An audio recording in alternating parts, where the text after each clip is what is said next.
Hello everyone, I hope you all are doing fine. अनि आज चाहिँ मसँग छ Realme को C75 भर्खरै लन्च भएको फोन हो नेपालमा अनि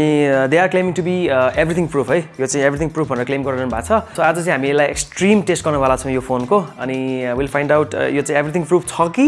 marketing gimmick मात्रै हो. So now we are going to be putting the Realme C75 to the ultimate test, showing off its durability in some practical ways. Whether it's water, dust, heat or even a drop. The phone claims to handle it all. And we are about to find it out, so let's go. Firstly, let's take a quick look at Realme C75 हैन एकदम slick छ modern design अनि it feels solid in hand है so अब चाहिँ हामी यसको camera test गर्ने वाला छौं so let's check it so यो फोनको टेस्ट गर्ने क्रम जारी नै छ अहिले चाहिँ हामी अफिसको किचनमा आइसकेका छौं यो फोनले चाहिँ वाटर र हिट रेसिस्टेन्ट छ भनेर क्लेम गर्छ सो अब हामी एक्सट्रीम टेस्ट गर्ने वाला छौं है त च्या भन्दैछ हाम्रो हामी च्यामा डुबाएर हेर्ने वाला छौं ल हाम्रो च्या रेडी भइसकेको छ अब चाहिँ हामी हिट टेस्ट गर्ने वाला छौं है त so I'm dropping the phone च्यामा उम्लिरहेको छ च्या ल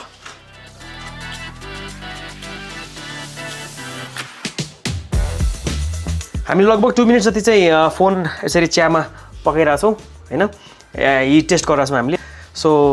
यसलाई अब हामीले छानेर चाहिँ चेक गर्ने वाला छौं फोन चल्छ चल्दैन है त ल अब हामी छानिरा छौं Oof. Now you can see the phone. So the phone is still working. On भयो as you can see. So अब चाहिँ हामी वाटर टेस्ट गर्छौं पखाल्छौं फोनलाई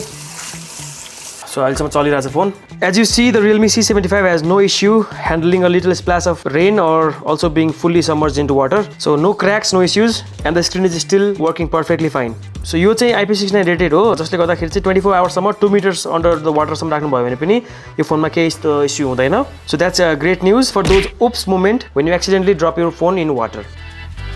भर्खरै हामीले हिट र वाटर रेसिस्टेन्स टेस्ट गरिसक्यौं र the phone is still working मैले क्यामेरा पनि चलाएर हेरेको थिएँ सबै कुरा इज पर्फेक्टली फाइन सो अब चाहिँ we are dropping the phone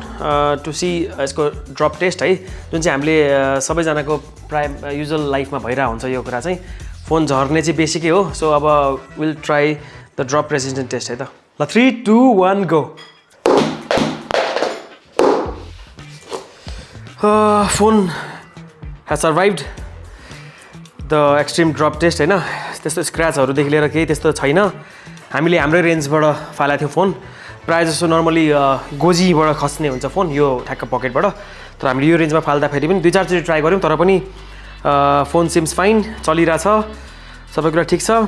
अहिलेसम्म हामीले हिट वाटर ड्रप टेस्ट गरिसक्यौं अब चाहिँ हामी एक्सट्रिम गर्ने भनेर हामी आउटडोर जाँदै छौं आउनुस जाउँ हामी हाम्रो अफिस बाहिर आइसक्यौं र हाम्रो अफिसको यो मेन बाटो बनाउने क्रम जारी छ हामी चाहिँ यति धेरै डस्ट छ यहाँ भनौँ न विल ट्राई सम डस्ट हैन माथि डस्ट पोर गरेर हामी हेर्छौं so I'll throw the phone here यसरी खसिसक्यो यहाँ लाउनुस् अगाडि आउनुस् सो हाम्रो काठमाडौँमा धुलो धुवा भइनेरा हुन्छ युजुअली सो अब भनौँ न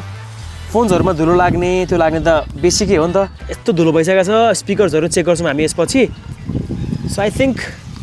फोन विल वर्क फाइन ल हामीले डस्ट पनि ट्राई गरिसक्यौं है अब हामी डस्ट झारिरा छौं मेन भनेको डस्टले खराब हुने भनेको चाहिँ अब क्यामेराको क्वालिटी होला त्यसपछि यो स्पिकर्सहरुमा धुलो पर्ने धुलो नसुनिने भन्ने हुन्छ ल दुर्गेश थापाको गीत अब लास्ट भनेको चाहिँ हामीले यहाँ माथिबाट बाइक चलाउँछौं त्यसपछि विल सी कस्तो हुन्छ रियाक्सन है त let's see I cannot wait for that हाम्रो डस्ट टेस्ट पनि सक्यो अनि अब चाहिँ म स्कुटरमा आइसकेको छु अनि अब चाहिँ हामी फोन माथि चढाएर ट्राई गर्ने वाला छौं हामीले अगाडि फोन प्लेस गरेर छु अगाडि रोडमा लास्ट टेस्ट हो यो पालिको let's hope for the best